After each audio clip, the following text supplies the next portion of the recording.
हरे कृष्णा, राधे राधे।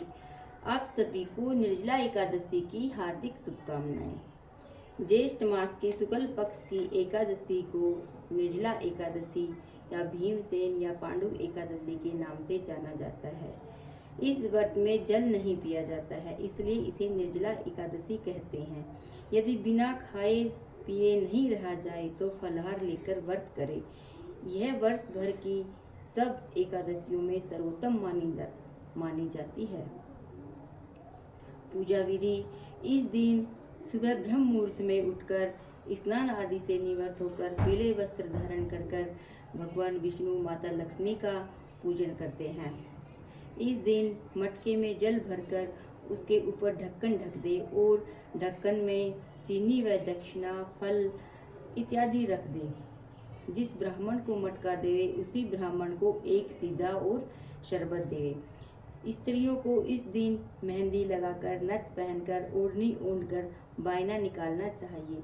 एक मिट्टी के मटके में जल भरकर उसके ऊपर चीनी, रुपया रखकर तथा बायना निकालकर आम रखकर उसके ऊपर रोली चंदन का सथिया बनाकर ढक्कन ढक दे और हाथ फेरकर सासू माँ के पैर छूकर सासू माँ को वो मिट्टी का मटका दे। कथा: एक समय की बात है, भीमसेन ने व्यास जी से कहा, हे भगवान युधिष्ठिर, अर्जुन, नकुल, सहदेव, कुंती तथा द्रौपदी सभी एकादशी के दिन उपवास करते हैं तथा मुझसे भी यह कार्य करने की कहते हैं, तो मैं कहता हूँ कि मैं भूख बर्दाश्त नहीं कर सकता।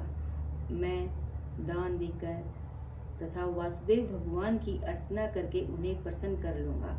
बिना व्रत किए जिस तरह से हो सके मुझे एकादशी व्रत का फल बताइए। मैं बिना काया कलेश के ही फल प्राप्त करना चाहता हूँ। इस पर वेद व्यास जी बोले, हे भीमसेन, हे पांडुपुत्र, यदि तुम्हें स्वर्ग लोकप्रिय है तथा नरक से सुरक्षित रहना चाहते हो तो दोनों एकादशियों का व्रत रखना होगा। भीमसेन बोले, हे देव, एक समय के भोजन करने से तो मेरी काम नहीं चल सकेगा। मेरे उदर में वृक नामक अग्नि निरंतर प्रज्वलित रहती है। पर्याप्त भोजन करने पर भी मेरी क्षुधा शांत नहीं होती है। हे ऋषिवर, आप कृपा करके मुझे ऐसा व्रत बतलाइए कि मैं जिसके करने मात्र से मेरा कल्याण हो सके। तब व्यास जी बोले, हे भद्र, ज्येष्ठ मास के शुक्ल पक्ष की एकादशी को निर्जल व्रत कीजिए। स्नान आचमन में जल ग्रहण कर सकते हैं, अन्न बिल्कुल न ग्रहण कीजिए। अन्न आहार लेने से व्रत खंडित हो जाता है, अन्न खाने से व्रत खंडित हो जाता है। तुम भी जीवन पर्याप्त इस व्रत का पालन करो, इससे तुम्हारी पूर्वकृत एकादशियों के अन्न खाने का पाप समूलतः विनष्ट हो जाएगा इस दिन ओम नमो भगवते वासुदेवाय का उच्चारण करना चाहिए एवं गोदान करना चाहिए।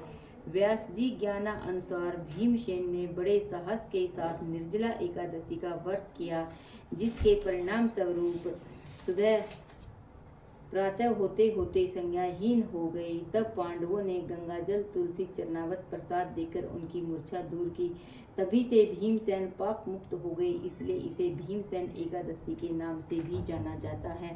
जो निर्जला एकादशी का व्रत करते हैं, निर्जला एकादशी की अगर कथा सुनते हैं, कथा सुनने मात्र से ही 1000 गोदान करने के समान फल प्राप्त होता है, ऐसा शास्त्रों में लिखा है। कथा सुनने मात्र से ही 1000 गोदान करने के समान फल प्राप्त होता है।